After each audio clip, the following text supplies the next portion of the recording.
Hello everyone, in this video we are starting with a new poem, The Solitary Reaper, and it is written by William Wordsworth. William Wordsworth के बारे में हमने पहले भी जाना था जब हमने इनकी एक और poem the world is too much with us को डिस्कस किया था. Now this poem is inspired by the poet's trip to Scotland. तो उस ट्रिप के दौरान वो एक स्कॉटिश फील्ड में से गुजरते हैं. वहाँ एक लेडी काम करते हुए कुछ सॉन्ग गा रही होती है, तो वो उसी को समझने की कोशिश करते हैं. ये सब हमें पोएम में से ही देखने को मिलेगा. तो चलिए हम पोएम को शुरू करते हैं. Behold her single in the field, yon solitary highland lass, reaping and singing by herself, stop here or gently pass.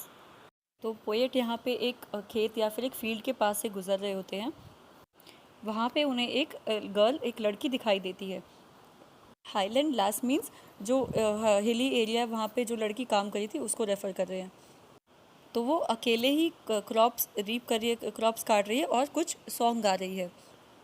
वहाँ आसपास से भी लोग गुजर रहे होते हैं, तो पोएट उनको कहते हैं या तो आप यहाँ पे शांति से खड़े होकर सुनिए या फिर बिना कोई आवाज़ किए यहाँ से चले जाइए. बिकॉज वो नहीं चाहते कि किसी भी वजह से जो सोलिटरी रीपर है वो अपना सॉन्ग गा रही है उसमें उसको कोई डिस्टर्बेंस हो.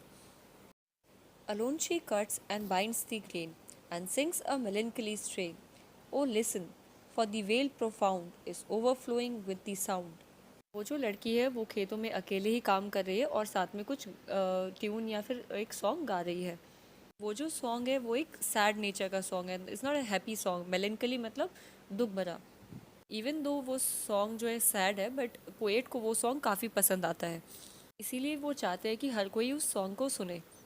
अकॉर्डिंग टू दी पोएट वो जो सॉन्ग है वो पूरी वैली के अंदर इको कर रहा है. ऐसा लग रहा है कि वो हर जगह गूंज रहा है. No nightingale did ever chaunt more welcome notes to weary band of travellers in some shady haunt.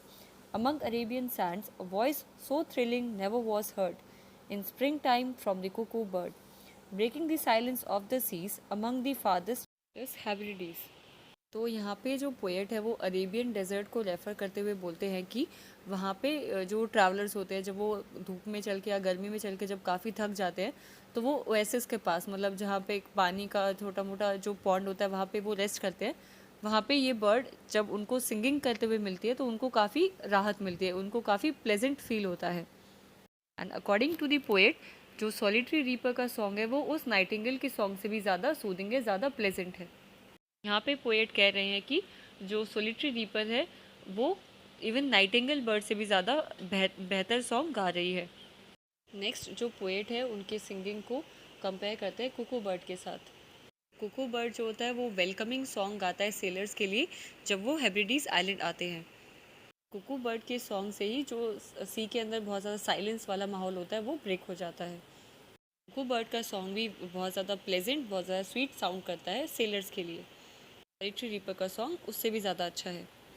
Will no one tell me what she sings? Perhaps the plaintive numbers flow for old unhappy far off things and battles long ago. अब यहाँ पे जो poet है वो ये नहीं समझ पा रहे कि वो जो गर्ल है वो किस लैंग्वेज में गा रही है. वो उसके सॉन्ग की थीम नहीं समझ पा रहे और वो चाहते कि कोई उन्हें ये बताए कि वो जो सॉन्ग वो जो गर्ल गा रही है वो किस बारे में है और वो क्या कहना चाहती है.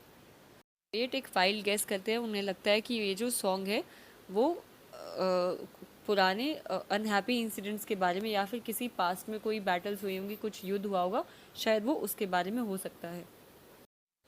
और is it some more humble lay familiar matter of today, some natural sorrow, loss और pain that has been and may be again.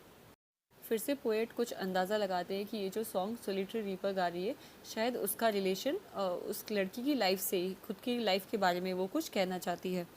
Because ये जो सॉन्ग वो गा रही है वो काफ़ी सैड साउंड कर रहा है, इसलिए हो सकता है कि पास्ट में कुछ उसके साथ ऐसी कोई घटना घटी हो जो कि काफ़ी सॉरोफुल या फिर पेनफुल हो सकती होगी. उसी चीज़ को याद करके शायद जो सोलिटरी रीपर है वो ऐसा सैड सॉन्ग गा रही है. Whatever the theme the maiden sang as if her song could have no ending. I saw her singing at her work and over the sickle bending. यहाँ पे आप अपने दिमाग को ज़्यादा स्ट्रेस नहीं ले रहे हैं कि उस सॉन्ग की थीम क्या हो सकती है, तो is not much worried about that. उन्हें लगता है कि ये जो सॉन्ग वो गर्ल गा रही है उसका कोई एंड नहीं है. She will keep on singing endlessly. अपना काम करती जा रही है, सिकल से जो ग्रेन्स है वो उसको काट रही होती है और साथ में ये गाना भी गा रही होती है। I listened motionless and still, and as I mounted up the hill, the music in my heart I bore long after it was heard no more. यहाँ पे पोएट कहते हैं कि वो उन्होंने बिना कोई आवाज़ किए, बिना कोई इमोशन के, बिना हिले डुले वहाँ पे चुपचाप से खड़े होकर सॉलिटरी रीपर का सॉन्ग सुना। बट जैसे मैंने बिगनिंग में बताया था, ये जो पोएम है उनके इंस्पायर्ड उनकी ट्रिप से, तो फॉरएवर वो वहाँ पे खड़े होकर सॉलिटरी रीपर का सॉन्ग नहीं सुन सकते। तो उसके बाद जब वो आगे बढ़ते हैं, मतलब अपहिल जाते हैं, कि उनके माइंड में उनको वो म्यूज़िक याद रहता है जो कि वो स्कॉटिश गर्ल गा रही होती है। तो बेशक से पोएट वहाँ से चले गए होंगे या फिर वो अपनी जर्नी पे आगे बढ़ गए होंगे, बट वो जो म्यूज़िक है जो उन्होंने सुना वहाँ पे, वो हमेशा उसको याद रखेंगे, हमेशा उसको अपने दिल में रखेंगे। So have you finished this poem? Thank you for watching and have a nice day.